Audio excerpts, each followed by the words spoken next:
approaching a hospital that's cut off from the outside world, and the first sight, the ghostly image of a dead body on a trolley. What's to come is more shocking. Bodies dumped next to piles of rubbish, 19 of them decomposing in the heat. And it gets worse. Inside we follow a trail of blood and an acrid, sickly smell. This is Abu Salim Trauma Hospital, but there are no nurses in sight, no doctors. We're given face masks, but there's no way to prepare for a sight like this.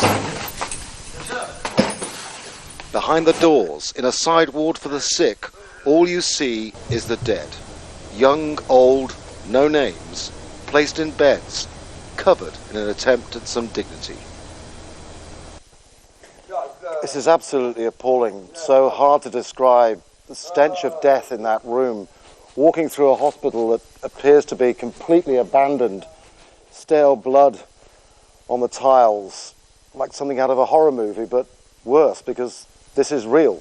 Later we meet medical staff. A surgical technician says many of the dead are civilians. The mortuary is full and other bodies lie elsewhere. But he isn't precise on the total number. I think more than 100. More than 100? I think. This is supposed to be intensive care. The hospital has hundreds of staff, but they fled because of the intensity of fighting, leaving 7 medics. Only 2 of them are doctors. They're here day and night and can't get any outside help. This man, a civilian with a bullet lodged in his spine, urgently needs life-saving surgery. 2 days back, 2 patients died because we don't have electric for mechanical ventilation, you know.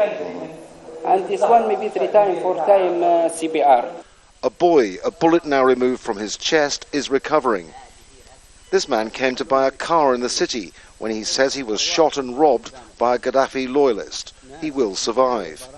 But looking around, there isn't much hope for some. Civilians, rebel fighters, Gaddafi loyalists, together in the same place with the same desperation. The man here has severe abdominal injuries and needs surgery now. Medical aid agencies say they can't send in staff because of the risks, although relatives have collected some of the injured and dead. We came under small arms fire on the way out and the way in. The fighting is close. We left unable to verify the total number of dead. We saw 39 bodies, while it's said up to 150 are kept there. Across the road, the owner of a takeaway restaurant says he saw some of the civilian killings on Sunday. Some people was armed just in the highway. They stopping civilians, the cars, anyone they stopping and just open the door and just killing people for nothing. They start killing. I saw in my eyes. A hospital meant to treat trauma, now in a trauma all of its own, and what could be evidence of war crimes, all isolated. And as we leave, more bodies, this time on the roadside. Like the hospital, there's no one to assist or investigate. Andrew Simmons, Al Jazeera, Abu Salim, Tripoli.